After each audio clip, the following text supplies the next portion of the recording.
1882년에 니체라고 하는 철학자가 즐거운 지식이라고 하는 에세이를 통해서 하나님은 죽었다, 신은 죽었다라고 하는 이야기를 했습니다. 니체가 신은 죽었다라고 이렇게 말했을 때 후대의 많은 사상가들이 니체의 철학을 따라서 세상에 하나님의 죽음에 대한 사상을 전하고 하나님이 없는 세상을 만들려고 하는 그런 온갖 운동들이, 또 그런 움직임들이 펼쳐졌고, 지금도 우리 곁에는 하나님이 없는 세상을 만들려고 하는, 또 하나님이 없다라고 믿는 그런 세상의 사상과 가치에 휩쓸려가는 많은 사람들이 있습니다. 니체가 1882년 즐거운 지식에서 하나님은 죽었다라고, 이렇게 신은 죽었다라고 말을 했을 때 100년 정도가 지난 다음에 프랑스의 비평철학자로 불려졌던 롤랑 바르트라고 하는 분이 작가의 죽음이라고 하는 이야기를 했습니다. 작가의 죽음이란 누군가가 글을 썼을 때에 그 글을 쓸 때 그 글을 쓴 주체가 있죠. 쓴 사람이 있죠. 그 작가가 있죠. 그래서 우리가 어떤 책을 읽을 때에는 그 책이 주장하고 내세우는 그 어떤 목적들, 그 내용들, 그것은 그 글을 쓴 사람이 가장 잘 알고 있고, 또 글을 쓴 사람이 그 쓴 사람의 의도와 그 목적이 그 책에 담겨져 있다라고 하는 것이 일반적인 생각이고, 또 우리가 지금도 그렇게 일반적으로 이해를 하고 있습니다. 그런데 롤랑 바르트가 작가의 죽음이라고 하는 이러한 에세이를 통해서 글은 쓰여지면 작가는 더 이상 자기가 쓴 그 글에 개입할 수가 없다. 글은 살아서 이 사람 저 사람 또 다른 사람에게 옮겨가면서 그 글의 의미가 해석이 되어지고, 또 그 해석되어진 그 의미가 작가가 의도했던 내용과는 전혀 다른 내용으로 해석되어질 수도 있고, 또 다른 목적으로 사용되어질 수 있기 때문에 작가가 죽은 것이다. 작가는 글을 쓰는 순간 죽음을 맞는 것과도 같은 것이다 라고 하는 주장을 내세운 바가 있습니다. 좀 어려운 말이죠. 이 주장에 따라서 미셸 푸코라고 하는 철학가가 저자란 무엇인가라고 하는 내용으로 이 작가의 죽음에 대한 내용에 대해서 다소 더 깊게 그 글을 이어갔습니다. 그런데 이러한 모든 글들의 이유와 목적이 뭐냐, 이런 사상가들이 궁극적으로 우리에게 이야기하려고 했던 것이 뭐냐, 그것은 다름이 아니라 하나님이 죽었다는 것을 이야기하려고 했던 것입니다. 하나님이 우리 곁에 없다라고 이야기하는 것, 없다라는 사실을 온 세상에 전하고, 또 그러한 사상을 심으려고 했던 의도가 이런 글 속에 다분히 녹아져 있다는 사실을 제가 이러한 글들을 언급하면서 왜 이들이 하나님의 죽음을 이야기하고 하나님이 없다라고 주장하고 싶은가? 저들은 하나님 중심의 세상이 만들어졌다라고 하는 이 천지 만물을 지으신 창조주, 그리고 이 천지 만물을 주관하고 계시고 섭리하고 계시고 통치하고 계시고 운행하고 계시는 그 하나님을 부정하려고 하는 것이죠. 세상을 만드신 분은 하나님이 아니다라고 하는, 다시 말하면 어떤 글을 썼을 때에 그 글을 쓴 사람이 작가라고 한다면 이 천지 만물을 지으신 창조주가 있을 거 아니에요. 제작자가 있을 거 아니에요. 그 제작자가 죽었다는 것을 말하는 거죠. 다시 말하면 이 땅에 살아가고 있는 우리가 주체고, 우리가 이 세상을 해석하고, 우리가 이 세상을 가치를 정하고, 우리가 이 세상을 이끌어가는 것이다. 하나님 없는 세상을 만들고 했던 그런 자들의 사상이요, 또 그러한 주장들이었다라고 말할 수 있는 것입니다. 그런데 한갓 흘러간 사상이라고 말할 수 있을까요? 한갓 지나간 사상 철학이라고 말할 수 있을까요? 아니에요. 지금도 치밀하게, 그리고 정말 쓰나미처럼 우리 교육의 현장 속에 이런 사상들이 몰려들어왔고, 지금도 이 이야기들을 하고 있고 주장을 하고 있는 것입니다. 그러나 사랑하는 성도 여러분, 우리는 꼭 기억해야 됩니다. 사막을 지나가다가 여러분들이 우연히 시계를 주었다라고 생각해 보십시다. 그 시계를 바라보면서 우연히 생겼다고 말할까요? 그 시계를 바라보면서 야, 이거 사막에서 오랜 시간이 지났기 때문에 모래가 서로 뭉쳐져서 시계가 만들어졌다라고 말할 사람이 있습니까? 누군가가 그 시계를 만든 제작자가 있고, 그 제작자가 그 시계를 갖고 있다가 사막에서 잃어버린 것이죠. 우리 눈에 보이는 모든 범사의 이 모든 것들은 만드신 분이 없다라고 한다면 생길 수가 없는 것입니다. 그냥 저절로 생겼다고 말하는 것, 여러분 과학자들에게 물어보십시오. 물리학자들에게 물어보십시오. 그것이 확률상으로 얼만큼 되는지. 차라리 하나님이 천지를 지었다라고 말하는 확률이 더 높다라고 이야기를 합니다. 어쨌거나 성경은 천지 만물은 하나님이 지으신 것이요, 이 천지 만물을 주관하시고 섭리하시고 통치하시고 이끌어 가시는 분은 하나님이시다는 사실을 우리 모두는 기억하시고, 그 하나님을 바라보면서 믿음의 여정을 살아가는 그런 지혜로운 성도들 다 되시기를 주의 이름으로 축원합니다. 지금도 하나님은 살아계신 줄로 믿으시기를 축원합니다. 그분은 이론상에 계신 분이 아니라, 그저 지식 속에 계신 분이 아니라, 지금도 하나님은 나와 함께 계시고, 지금도 하나님은 하나님의 음성으로 우리에게 그 말씀을 들려주시고, 또한 하나님은 지금도 살아계셔서 우리와 동행하셔서 하나님의 백성들을 외면치 아니하고 하나님의 백성들을 방치하지 아니하고 반드시 책임지셔서 여러분의 인생에서 반드시 승리자로 이끌어 가시는 분인 줄로 믿으시기를 축원합니다. 오늘 우리가 선포한 이 말씀은 하나님의 말씀이자 또한 하나님은 살아계시는 하나님이십니다. 우리가 하나님은 살아계신다라고 이야기할 때 그냥 막연하게 살아계신 분이 아니라 끊임없이 내 삶에 함께 하셔서 인격적으로 반응하시는 하나님을 우리는 살아계신 하나님이라고 이야기하는 것입니다. 머릿속에 지식 속에 갇혀져 있는 그 하나님은 살아계신 하나님이 아닙니다. 그저 이론상으로 이러니 하나님은 있어야 되겠다, 이론상으로 이러니 하나님은 계실 신은 있어줘야 되겠다, 그런 신은 인격적인 하나님이 아닙니다. 하나님은 천지 만물을 지으셨을 뿐만 아니라 하나님은 사소하게 내 곁에 계셔서 내 마음이 슬플 때 함께 슬퍼하시고, 또 내 마음이 슬플 때 내게 위로하시고, 내가 기쁠 때는 함께 기뻐하시고, 여러분들이 고민하고 걱정하고 있을 때 그 고민거리와 그 염려거리를 어떻게 하든지 풀어내셔서 하나님이 기뻐하시고 원하시는 삶으로 이끌어 가시기를 원하시는 하나님, 또 그렇게 나와 함께 하시는 그 하나님, 바로 그 하나님을 이끌어서 우리는 살아계신 하나님이라고 이야기하는 것입니다. 오늘 우리 모두는 살아계신 하나님께 예배하는 자가 되어졌음을 믿으시기를 주의 이름 축원합니다.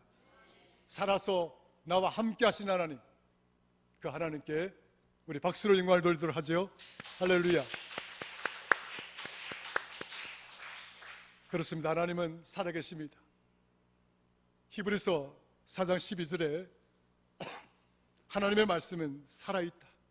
따라 합시다. 하나님의 말씀은 살아있고, 다시 다시, 하나님의 말씀은 살아있고 하나님의 말씀은 활력이 있어 하나님의 말씀은 좌우의 날선 어떤 것보다도 예리하여 혼과 영과 관절과 골수를 찔러 쪼개기까지 하며 또 마음의 생각과 뜻을 판단하나니. 할렐루야. 하나님의 말씀은 살아계십니다. 그리고 활력이 있어서 좌우의 어떤 것보다도 예리하고 우리의 혼과 우리의 영과 우리의 관절과 골수를 찔러 쪼개기까지 하고 내 마음과 생각과 뜻을 판단하신 오늘 그 하나님이 이 예배 자리에서 우리와 함께 하시는 줄로 믿습니다. 그렇습니다.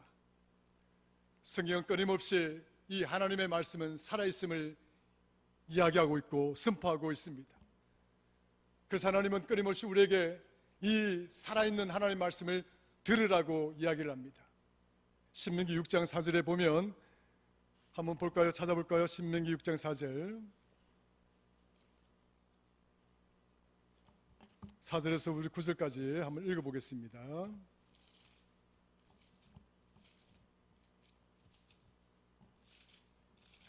신명기 6장 4절에서 9절까지 같이 읽죠. 시작. 신명기 6장 4절에서 9절까지 시작. 이스라엘아 들으라. 우리 하나님 여호와는 오직 유일한 여호와이시니 너는 마음을 다하고 뜻을 다하고 힘을 다하여 내 하나님 여호와를 사랑하라. 오늘 내가 내게 명한 이 말씀을 너는 마음에 새기고 내 자녀에게 부지런히 가르치며 집에 앉았을 때이든지 길을 갈 때이든지 누워 있을 때이든지 일어날 때이든지 이 말씀을 강론할 것이며 너는 또 그것을 내 손목에 매어 기호를 삼으며 내 미간에 붙여 표로 삼고 또 내 집 문설주와 바깥문에 기록할지니라. 아멘. 이스라엘아 들으라. 우리 하나님 여호와는 오직 유일한 여호와이시니 너는 마음을 다하고 뜻을 다하고 힘을 다하여 내 하나님 여호와를 사랑하라. 너희는 들을지어다. 우리는 이걸 쉐마라고 이야기합니다. 하나님께서 들려주시는 이 말씀을 우리는 쉐마라고 이야기합니다. 오늘 여러분들이 이 말씀을 읽고 또 이 말씀 우리가 들었을 때 우리는 이 쉐마라고 이야기합니다. 하나님의 말씀 자체라고 이야기하는 거죠. 그런데 하나님의 말씀은 죽은 겁니까? 살은 겁니까? 하나님의 말씀은 살아있습니다. 그래서 내 마음에 살아있어서 하나님의 말씀이 나를 변화시키고 하나님의 말씀이 나를 위로하고 하나님의 말씀이 나를 격려하고 하나님의 말씀이 나에게 용기를 북돋아주고 하나님의 말씀이 나에게 용기를 줘서 내 인생의 여정이 아무리 힘들고 어렵더라도 이 말씀이 내 안에 능력이 되어져서 우리가 하나님의 능력으로 승리하는 그 말씀으로 그 말씀이 되도록 하나님 우리를 이끌어 가시는 것이죠. 이것이 쉐마가 레마가 되었다라고 말합니다. 한번 따라합시다. 쉐마가 레마가 되었다. 할렐루야. 그래서 오늘 본문 말씀을 중심으로 말씀의 능력으로 산다는 것은 도대체 어떤 의미인가? 함께 은혜를 나누고자 하는 것이죠. 말씀의 능력으로 산다는 것. 하나님의 말씀이 끊임없이 내게 들려지고 또 하나님의 말씀이 끊임없이 내게 선포되어질 때 그 말씀이 나를 변화시키고 그 말씀이 정말 내게 위로가 되고 그 말씀이 내 인생에 어떤 문제를 풀어갈 수 있는 열쇠가 되고 내가 약할 때 나에게 힘이 되고 내가 좌절했을 때 나를 일으켜주고 절망에 내몰릴 때 오히려 희망과 소망을 품게 만들어서 우리 인생을 반드시 승리하도록 이끌어갈 수 있는 그 인생의 힘, 그 삶의 능력,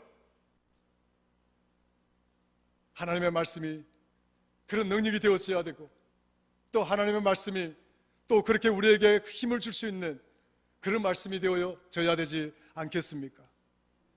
성도 여러분, 우리는 말씀을 많이 듣습니다. 그 수많은 많은 말씀들, 그 가운데 그 어떤 것 하나도 능력이 없는 말씀이 없습니다.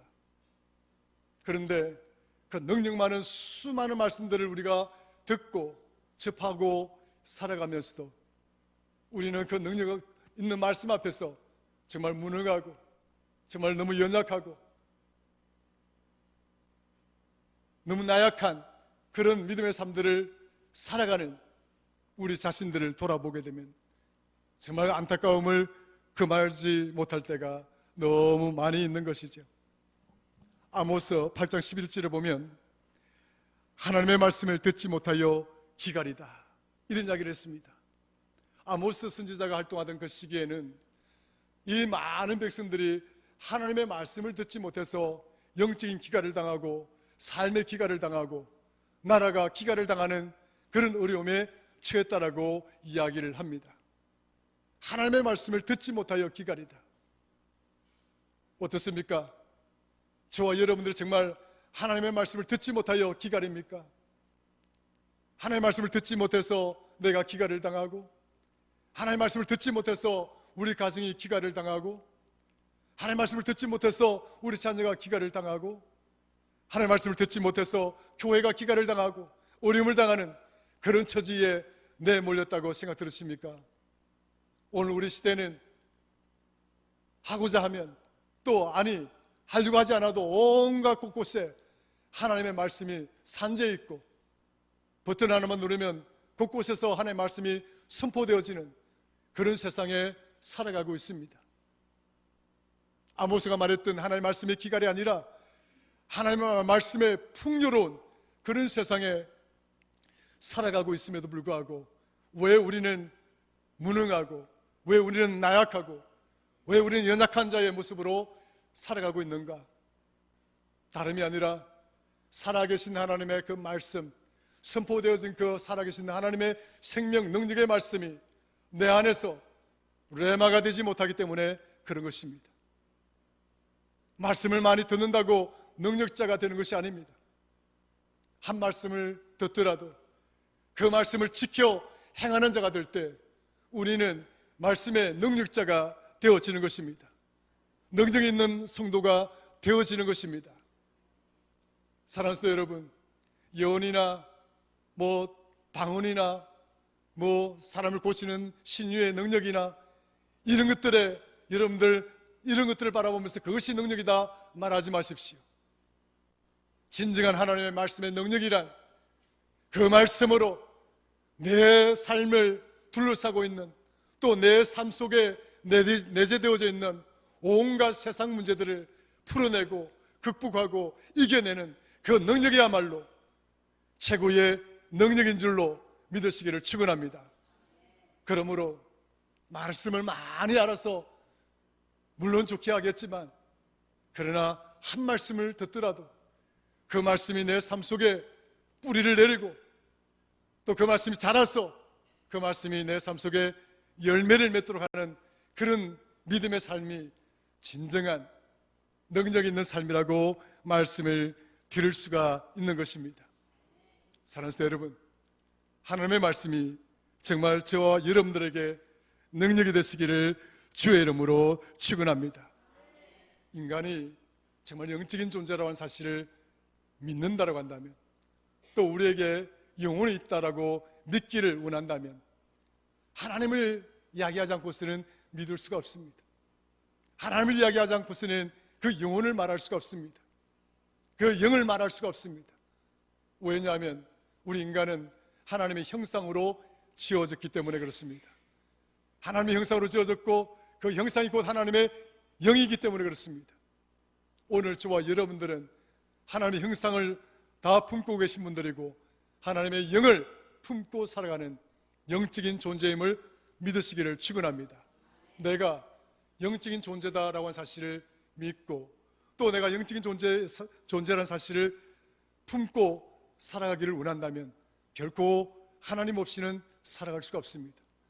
그 영의 주인은 하나님이시고 그 영을 공급하신 분은 하나님이시고 또 그 영으로 우리와 함께 하시는 분이 하나님이시기 때문에 오늘 하나님은 이 말씀 속에서 살아계셔서 우리로 하여금 성도의 능력자로 살아가기를 원하실 뿐만 아니라 또 그렇게 살아가도록 저와 여러분들을 이끌어가고 계신 줄로 믿으시기를 축원합니다.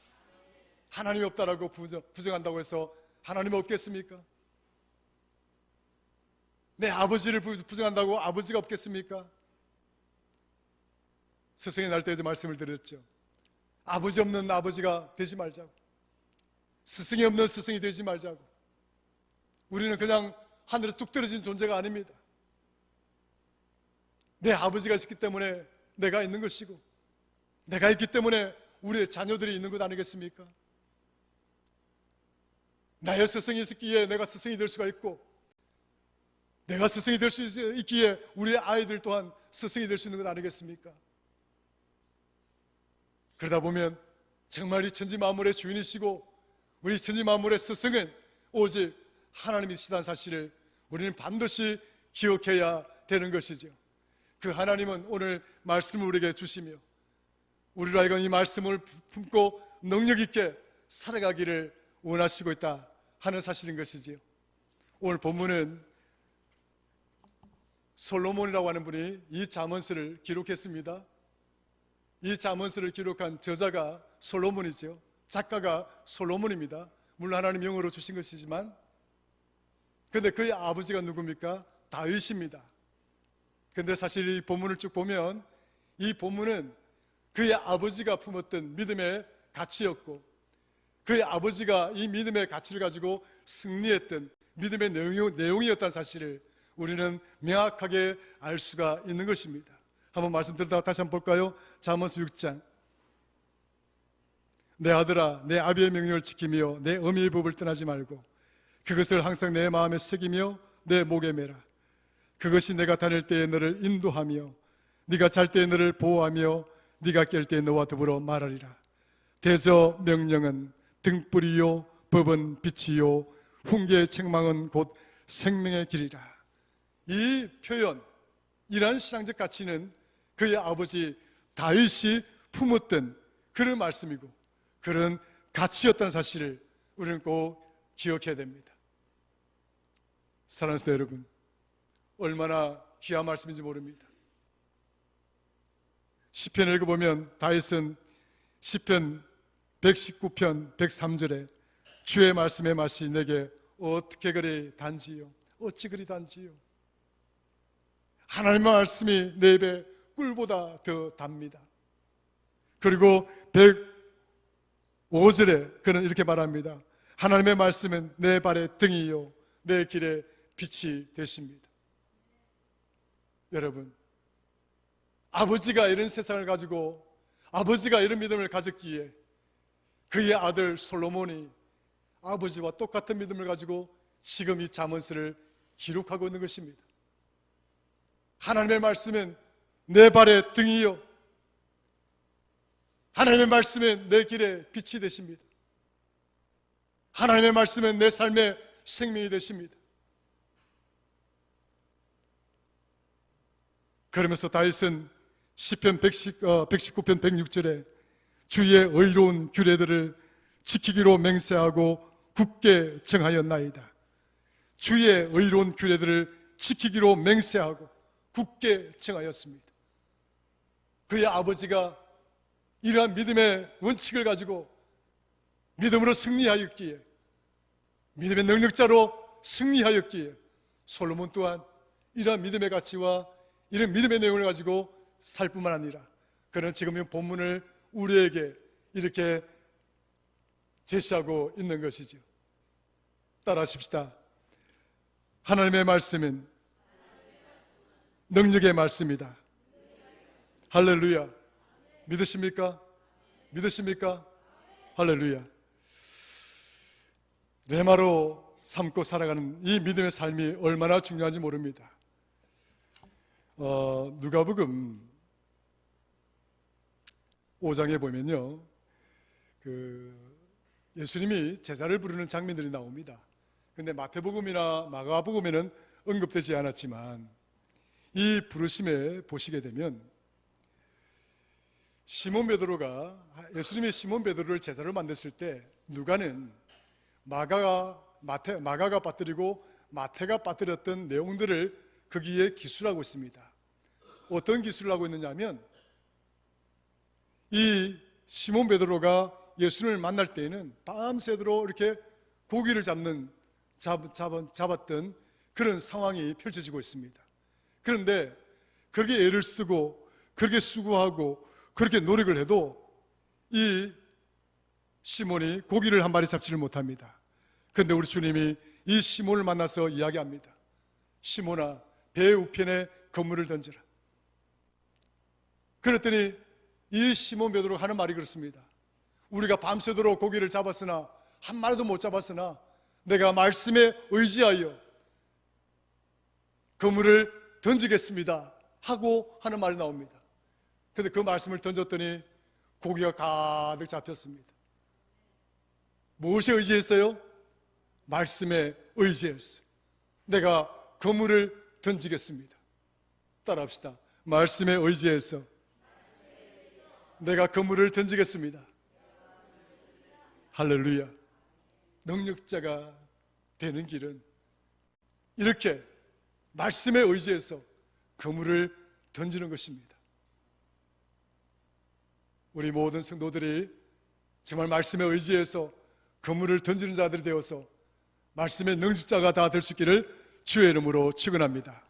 오늘 본문에 보면 다시 또 본문으로 들어가서 한 3가지 정도로 정말 말씀의 능력자로 살아가는 구체적인 방법을 가르치고 있습니다. 첫 번째는 22절 전반부입니다.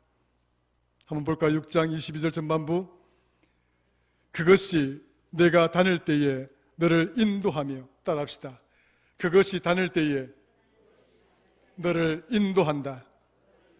할렐루야. 무엇이요? 하나님의 말씀이, 하나님의 말씀이 내가 다닐 때에 너를 인도할 것이다. 우리가 말씀의 능력을, 이 말씀을 품고 이 말씀의 능력으로 살아가는 길은 이 말씀이 나를 인도해 가신다는 사실을 믿음을 가질 때에 이 말씀이 내게 능력이 되어주는 줄로 믿으시기를 축원합니다. 나를 인도하는 하나님의 지팡이가 된다는 거예요. 하나님의 지팡이가 된다. 하나님 모세를 부르실 때, 그리고 부르셔서 애굽에 있는 자기 백성을 구원하실 때 이 애굽에 그냥 보내지 않았습니다. 하나님께서 모세의 손에 무엇을 들려주신지 아세요? 하나님께서 지팡이를 하나 들려주십니다. 이 지팡이를 들고 애굽으로 내려가서 기적과 이적을 행하라. 출애굽기 4장 17절에 나오는 말씀입니다. 이 지팡이를 들고 애굽으로 내려가서 나의 기적과 나의 이적을 행하는 자가 되어라. 하나님의 능력이 나타나는, 하나님의 이적의 역사가 나타나는 이 능력적인 삶을 살아가는 첫 번째 방식은 하나님이 나를 인도하심을 믿는 이 믿음의 확신입니다. 사소한 일이든 그리고 큰 일이든 간에 하나님은 나와 함께 계셔서 나를 인도해 가시는 하나님이신 줄로 믿으시기를 주의 이름으로 축원합니다. 그래서 모세가 출애굽기 4장 20절에 애굽으로 내려갈 때에 나귀에다가 아내를 태우고 나귀에다가 아들들을 태우고, 그런데 모세가 손에는 무엇을 들었다? 하나님의 지팡이를 들었다라고 성경은 말하고 있습니다. 하나님의 지팡이를 들어야 된다. 그래야 애굽에서 살아남을 수 있고, 그래야 저 혹독한 세상이라고 불려지는 애굽에서 승리할 수가 있고, 하나님의 지팡이를 들어야, 그 지팡이가 나를 인도하여야 바로를 이길 수가 있고 자기 백성을 해방시킬 수가 있는 것입니다. 여러분 인생이 고락고락하지 않다는 사실을 우리 모두 다 알고 있는 것 아니겠습니까? 인생이 여러분 마음대로 되는 건 아니지 않습니까? 쉬워 보이는 것이 아니지 않습니까? 이 인생의 여정에서 승리하는 길은 하나님의 지팡이를 들고 하나님의 인도하심을 따라 살아가는 믿음입니다. 따라하십시다. 하나님은 나를 인도하신다. 시편 23편 4절. 내가 사망의 음침한 골짜기로 다닐지라도 해를 두려워하지 않을 것은 주께서 나와 함께 하심이라. 주의 지팡이와 막대기가 나를 안위하시나이다. 하나님의 지팡이가 우리를 인도해 가실 줄로 믿으시길 축원합니다. 두 번째, 우리가 하나님의 말씀을 능력으로 승리할 수 있는 길을 또 보여주고 있습니다. 22절 중간입니다. 22절 다시 한번 읽죠. 시작. 그것이 네가 다닐 때에 너를 인도하며 네가 잘 때에 너를 보호하며. 할렐루야. 잘 때에 너를 보호한다.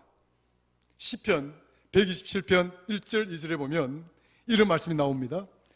여호와께서 집을 세우지 아니하시면 세우는 자의 수고가 헛되며 여호와께서 성을 지키지 아니하시면 파수꾼의 깨어있음이 헛되도다. 너희가 일찍이 일어나고 늦게 누우며 수고의 떡을 먹음이 헛되도다. 그러므로 여호와께서는 그의 사랑하시는 자에게 잠을 주시는도다.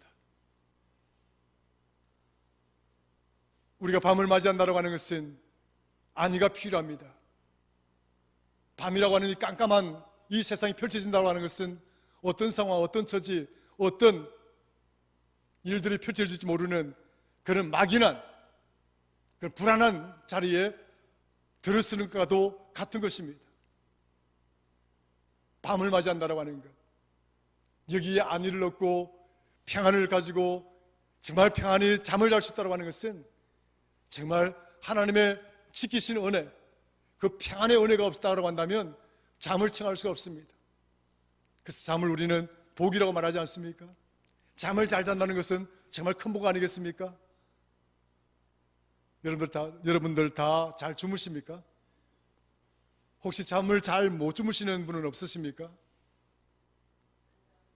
저도 잠 못 들 때가 참 많아요. 그럴 때마다 시계 소리가 얼마나 크게 들리는지 몰라요. 좀 잤으면 좋겠는데 온갖 이런저런 생각들 때문에 이게 왜 막 괴롭혀서 잠을 못 자는 거예요. 어떤 데는 밤새도록 뜬 눈으로 그냥 새벽에 일어날 때가 있습니다. 여러분들도 다 그런 경험 있잖아요. 잠 못 자는 게 얼마나 괴롭고 힘듭니까? 잠을 편하게 잘 수 있다고 하는 것은 굉장한 큰 복이에요. 하나님은 이 복을 주신다는 거예요. 안위의 복, 평안의 복. 하나님의 말씀이 정말 여러분들에게 평안이 되기를 주의 이름으로 축원합니다. 하나님의 말씀을 품고 사는데 불안해하고, 하나님의 말씀을 품고 살아가는데 걱정하고, 하나님의 말씀을 품고 사는데 염려하고 근심한다면 어떻게 하나님의 말씀이 내게 평안이 될 수 있습니까? 어떻게 하나님의 말씀이 내 안에 위로가 될 수 있습니까? 어떻게 하나님의 말씀이 내게 이 평안한 잠을 우리가 줄 수가 있냐고요. 하나님의 말씀이 정말 내 안에 평안이 되는 능력이 될 수 있기를 주의 이름으로 축원합니다. 마지막입니다. 22절 다시 읽죠. 22절부터 23절까지 시작. 그것이 내가 다닐 때에 너를 인도하며 네가 잘 때에 너를 보호하며 네가 깰 때에 너와 더불어 말하리니 대저 명령은 등불이요 법은 빛이요 훈계의 책망은 곧 생명의 길이라. 할렐루야.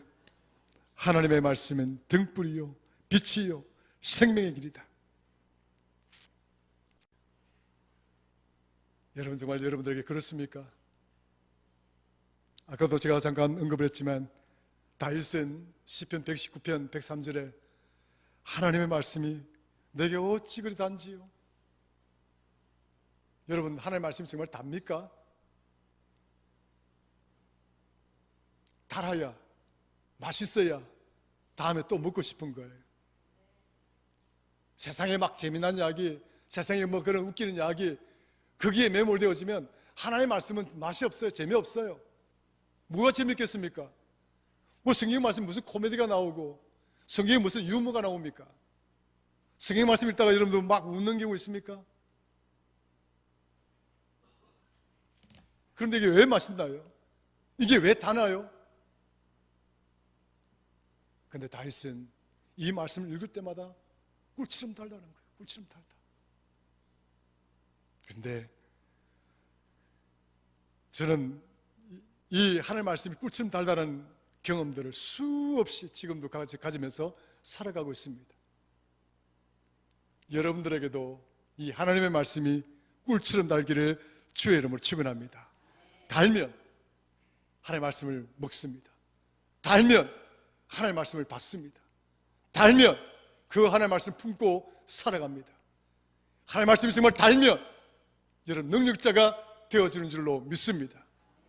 그래서 다윗이 고백했던 것처럼 오늘 저와 여러분들도 함께 결단하고 고백했으면 좋겠어요.